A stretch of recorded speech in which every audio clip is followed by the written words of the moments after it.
বললাম, হাত দিয়ে ইশারা দিলাম, ভাই আমি নামাজ পড়তেছি, একটু সামনে দিয়ে যাও, একটু পিছন দিয়ে যাও, না তুমি আমার সামনে দিয়েই যাবা, তেড়ামি করবা, কলার ধরে মুসুর দিছে।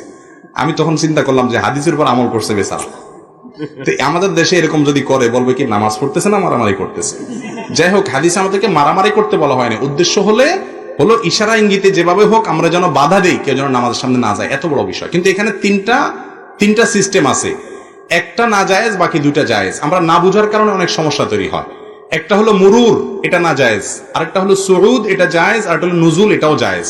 মুরুর কোনটা? হাদিসে মান মাররা বাইনা ইয়াদাইল মুসাল্লি এরকম আসছে, মুসল্লি বা নামাজি ব্যক্তির সামনে যদি ক্রস করেন সেটা নিষেধ। ক্রস কোনটা?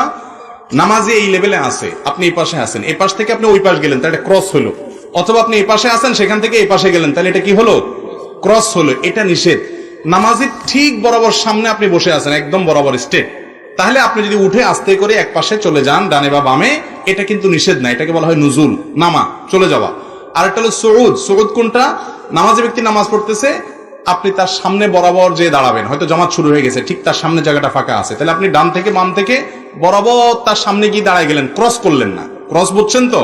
মানে এক পাশ থেকে আরেক পাশে যান না, ঠিক তার সামনে বরাবর গিয়ে দাঁড়ায় গেলেন, এটা কিন্তু নিষেধ না, এটা হলো সুউদ। হাদিসে শুধু মুরুরটা নিষেধ, অর্থাৎ